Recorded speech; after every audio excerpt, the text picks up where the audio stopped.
Hello friends, welcome back to channel. இது உங்கள் J are you. ஒரு சூற காத்து காத்து காத்து என்ன பார்த்து சூற காத்து காத்து. இன்றைக்கி வீடியோவில் நம்ம பாலா அவர்கள் நடிப்பில் வந்த காந்தி கண்ணாடி படத்தை பற்றி தான் பார்க்க போகிறோம். ஆமாங்க, நான் ஃபஸ்ட்டு இதை தான் போடணும் அப்படின்னு ஒரு தாட்டில் இருந்தேன். பட் ஆனால் அப்படி இப்படின்னு கொஞ்சம் சைட்டே போயிட்டே இருந்துச்சு. ஸோ இன்றைக்கி பேச்சு அந்த ரிவ்யூ வீடியோ போட்டணும் அப்படின்றதுக்காக இந்த video. So first of all கதையோட டேரக்டர் எடுத்துக்கிட்டோம்னா ஷெரீஃப். ஸோ இவருடைய ஃபஸ்ட்டு படம் பார்த்திங்கன்னா வைபவ் அவர்களுடைய 25வது படமான ரணம் அப்படின்ற படத்தை தான் டெபியூட் டேரக்டராக உள்ளே வந்தார். ஸோ அந்த படத்துக்கும் இந்த படத்துக்கும் உள்ள டிஃப்ரென்ஸ் எனக்கே இப்போ ரொம்ப ஷாக்காக இருந்துச்சு அப்படி தான் சொல்லணும். அந்த படம் பார்த்திங்கன்னா ஃபுல் அண்ட் ஃபுல் ஒரு ஆக்ஷன் படமாக ஒரு மிஸ்ட்ரி படமாக இருந்துச்சு. இது அப்படியே ஒரு ஆப்போசிட்டில் ஒரு லவ் படம் இப்படியும் என்னால் எடுக்க முடியும் அப்படின்றத நிரூபிச்சிருக்காரு. So first of all Sharif அவர்களுக்கு ஒரு மிகப்பெரிய ஒரு ஹேட்ஸ் ஆஃப் சல்யூட்.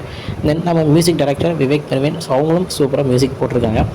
படத்துடைய முக்கியமான ஹீரோ அப்படின்னு சொல்லணும்னா நம்ம பாலாஜி சார் அவருக்கு தான் சொல்லணும். ஆமாங்க, பாலா என்னதான் ஹீரோவாக இருந்தாலும் படத்துடைய ஹீரோவாக இவர் தான் பண்ணியிருக்காரு. அப்படி ஒரு ஆக்டிங். அண்ட் அர்ச்சனா மேம், இவங்க ரெண்டு பேருடைய அந்த காந்தி மற்றும் கண்ணம்மா அப்படின்ற ரோல் வாழ்ந்திருக்காங்க ரெண்டு பேரும். அதுதான் படத்துடைய சோல். அந்த படத்துடைய கோரே இவங்க ரெண்டு பேருடைய லவ் அப்படின்னு தான் சொல்லணும். இதுதான் கதையே. டோட்டலாகவே அந்த லவ் அப்படின்றதெல்லாம் படத்தை ஃபுல் அண்ட் ஃபுல் ஷெரீஃப் முடிச்சிருக்காரு. தென் பாலா அவருடைய நடிப்பு ஒரு ஃபஸ்ட்டு படத்தில் நடிக்கிற ஒரு நடிகர் மாதிரி இல்லாமல் ஒரு சூப்பரான ஒரு நடிப்பு சூப்பராகவே கொடுத்துருந்தாரு.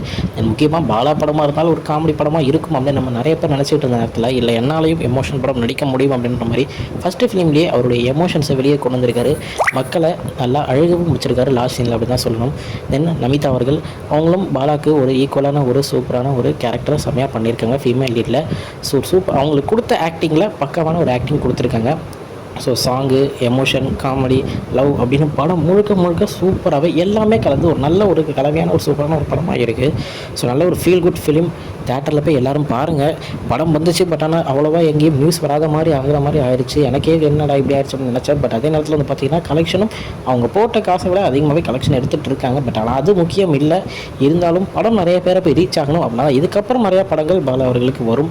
இதுக்கப்புறம் வரும். இருந்தாலும் ஒரு படத்துடைய ரீச் கிடச்சதுக்கப்புறம் தான் பெரிய டேரக்டர்ஸால் அவர் ரீச் பண்ண முடியும். ஸோ அதுக்காகன்னு இல்லை, படம் சூப்பராக இருக்குது. இப்போ தேட்டரில் ஃபேமிலியாக போய் பாருங்கள். ஃபேமிலியாக பார்க்கக்கூடிய ஒரு ஃபீல் குட் ஃபிலிம். பார்த்துட்டு கன்ஃபார்ம் ஒரு எமோஷனோட தான் நீங்களே வெளியே வருவீங்க. அவ்வளோ சூப்பராக இருந்துச்சு. ஸோ பார்த்துட்டு எப்படி இருக்குது அப்படின்றத மறக்காமல் சொல்லுங்கள். ஓகே ஃப்ரெண்ட்ஸ், இதுதான் இன்றைக்கி இந்த படத்தை பற்றின ஒரு சின்ன ரிவ்யூ வீடியோ. இதே மாதிரி நிறைய வீடியோஸ் நம்ம போட்டுட்டு தான் இருக்கும். பட் ஆனால் இப்போ கொஞ்சம் ரீசன்ட் டேஸாக சப்ஸ்கிரைபர்ஸ் அப்படியே கம்மியாக இருக்குது. வியூவர்ஸும் கம்மியாகிட்டே போகிறீங்க. கொஞ்சம் பார்த்து ஹெல்ப் பண்ணுங்கள். ஸோ இதுதான் இன்றைக்குள்ள வீடியோ. இன்னொரு பார்க்குறேன்.